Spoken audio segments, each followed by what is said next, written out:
Chaile na dúnaigh gin danig an ceolatar clúteach Ishbel Strachan as a dúrachan seo. Hánicí go ad dhuinn toiseach le a chiad clàr singailte Roconica Veronica, agus bheit bhithe mar popstar stíochte. Ha míor tíon gin dachaí éisce, smíor sean bríon riad nu a bhithe agus a ceol úr. Go folaseach ha iad a cúil a chud di bhithe lean glitz is glám.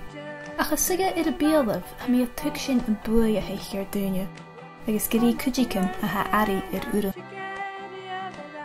I dginmh clàr úr an bheasta, ní si go bicin mé na clàr úr sin?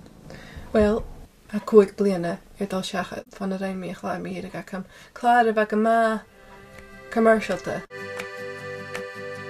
As láin sin bha mé an na Glasgow, bha mí a clàraigh ag Studio Sava, Studio One, agus bha the producers a géirí orm rutain dhéanamh mar a bheith iad san go géirí le tóir instrument sin is a huge setup, you know. Agus ba go má dadab an dóid ar san ba na hamsanna cin go má strict agus bheith an seir fhilm bheith sin ar san cruúcha go má ag dhéalachte. Tháinig mé arás an seo ar san bhithe siimplí agus ha mi sminthe go bhfuil a chláir a sealtain an bhithe siimplí. Ha mi a glús a tachairt an dóid agus ha mi dal tlia ag dhéalachte le a Cheo. Bhfuil smúneach go bí na duine bheith géisteach an còig bliana as an bíad a ceannach an clàr úr seo agus an bí Cuairt a Hanneam cínteach éili a heag dadab. Hanneam mí itir jólach ar díthe Cuairt na fans. Agus hanne sin a sober go bhfuil mí a déanamh an ceil seo. Ha mi déanamh an ceil seo ar san jealan nach ruige. Ma ha Cuairt í duine ha sin má. Ach mar a héil bhfuil ha Cuairt rimsa. Hanneam mí riamh ar a bhí má ar beachcha ar Cuairt clàr ha mi dal réich. Leis a chláir mi iad hacha ré, ba mi ainmeil rich mi an tuavas chláran. Leis sin ar seo ha mi a lenting na ha mi faricin na mach ria. Agus hange lísach am an rich mi tóir. Í seo bicin mé na dóid as a bhíosú cruúchaich na háirín úr seo.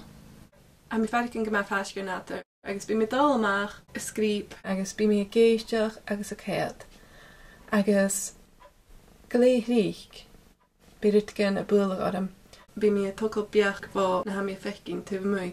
Gus an nuair sin hic mi isteach in a studio, mis docha gin bí bicam fachlan acham agus bí mi stocha a brian na fachlan, stocha gan sein, stocha gan bí instrument seán. Ach, ha ddíadach a réir na faricin in a hacham. Unan sé ritgin mar seávis am. Agus an dé sin bí sin a glús a réir, sin é improvisation. Bí mi a clàraigh. Ba mi farsinach go jaar bec an úne chascla Ishbel san studio, si a clàraigh ún de na háirín úreiche. Ha mi cí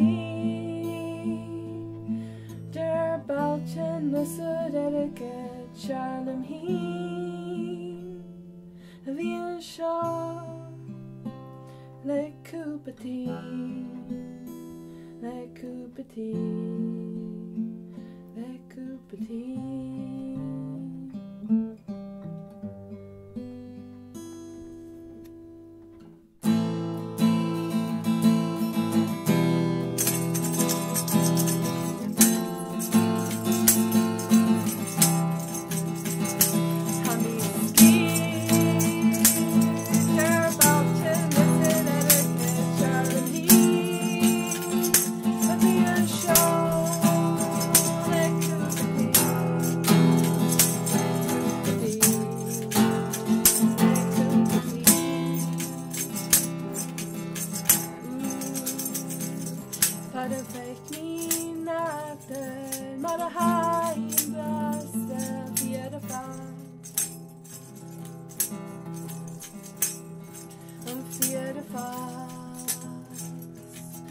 Is